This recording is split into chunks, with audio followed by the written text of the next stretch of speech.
315, 300, tem vários, está dividido em vários artigos, né?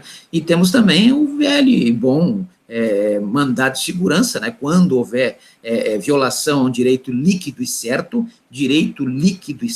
né? Está previsto lá no artigo 5º, inciso 69 da Constituição Federal, e também na Lei 12.016, a lei que trata do procedimento relativo ao mandado de segurança,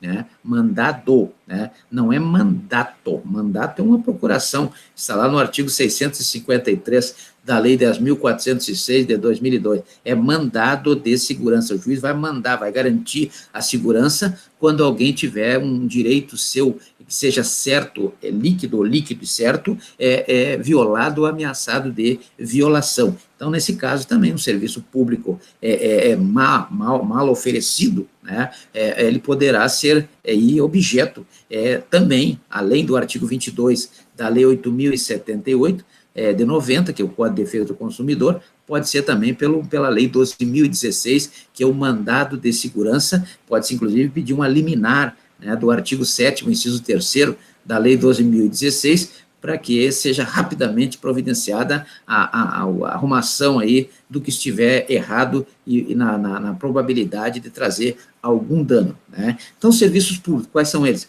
Propriamente dito, de utilidade pública, industrial, geral e individual. Então, serviço público propriamente dito ou essencial, né? Serviço público de utilidade pública portanto, delegável, serviço público industrial, serviço público ut universi, ou seja, geral ut universi, né? E serviço público individual ut singuli. Esse pode ser pago pela taxa do artigo 77 da Lei 5.172 de 66, certo? Tranquilo? Muito bem. Então, vamos lá. Então, nós temos aí, agora vamos passar a ver na aula de hoje, depois nós continuaremos na próxima, os princípios do serviço público, O primeiro princípio, nós já vimos, é o princípio da continuidade. O serviço público não pode parar, principalmente no tipo de prestação de serviço propriamente dito, por serem essenciais, não é verdade? Então, a administração pública, quando ela firma um contrato de prestação de serviço público de forma indireta, ou pela concessão, ou pela permissão, ou mesmo pela autorização, e esse serviço ele for viciado, né, como está lá previsto no artigo 22 da Lei 8.078, né, a administração pública vai sofrer a responsabilidade nos termos do artigo 37, parágrafo 6º da Constituição Federal, do artigo 43 da Lei 10.406 de 2002 e o artigo 25 da Lei 8987 de 85, não é verdade? Então, veja que, para que isso não aconteça, a administração pública ou as administrações públicas podem encampar. Encampar significa o seguinte: chegar lá e dizer assim, agora é comigo, né? Agora quem vai realizar sou eu. É o encampamento, ou a encampação, prevista no artigo 37 da Lei 8987 de 85. 8987 de 85. Eu falo assim que é para os senhores guardarem essa lei, que é a lei das concessões e permissões públicas. Depois nós temos o princípio da cortesia. O que é o princípio da cortesia? Está ligado diretamente ao princípio da eficiência, que é um dos princípios que movem principais da administração pública, né, junto com o princípio da legalidade, da impessoalidade, da publicidade, da moralidade, e temos o da eficiência. Esse é o famoso LIMP, previsto no artigo 37 caput da Constituição Federal e o artigo 27 da Constituição do Estado do Acre, a Constituição de 89. Só lá não tem eficiência, não é verdade? Mas o princípio da cortesia quer dizer que é papel da administração pública prestar um serviço adequado às necessidades da sociedade. Então, a adequação às necessidades da sociedade é o princípio da cortesia. Então, o princípio da continuidade não pode parar, principalmente os essenciais, serviço da polícia, a saúde, a educação, etc. Esse não pode parar. Então, tem a continuidade, né? Por isso que a Lei 7.783, ela obriga que 30% da atividade tem que continuar em funcionamento. Então, não pode promover uma greve prevista no artigo 9º da Constituição Federal e tirar todo mundo. Não, 30% das atividades tem que continuar funcionando, né? Isso é usado também no serviço público, como nós já dissemos, por força aí do jusrealismo, né? Dos mandados de injunções 670, 708 e 712, né? Então, veja que nós temos aí 30% tem que continuar trabalhando.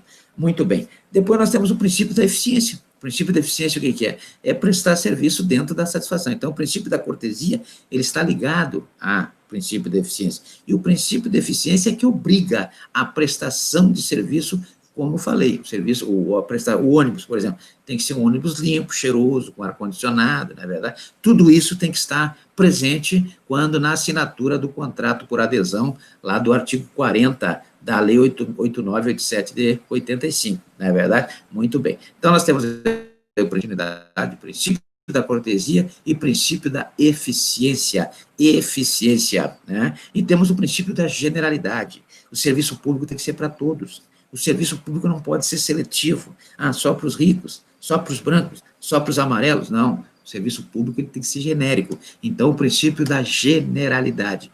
Princípio da generalidade. Então, temos o princípio da continuidade, princípio da cortesia, princípio da eficiência e princípio da generalidade. E ainda tem um princípio que é chamado princípio da modicidade. Modicidade envolve a atividade econômica, mais econômica possível.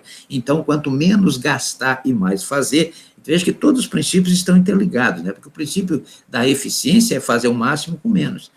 Fazer o máximo com menos. E o princípio da modicidade é fazer sempre menos. Então, quanto menos, menor. Né? Quanto menos, melhor, não é verdade? É o princípio da modicidade. E quando nós estudarmos as agências executivas, nós veremos aí a otimização dos custos, né? O barateamento dos custos é função das agências executivas. Nós falaremos sobre agências executivas e agências reguladoras. Então, nós vamos trabalhar as agências as executivas e as agências reguladoras. Executivas porque elas vão executar o quê? Vão executar exatamente políticas públicas no sentido de baratear a prestação de serviços públicos. E as agências controladoras são aquelas as agências que vão controlar a execução dos serviços públicos, né? Então, é um tipo de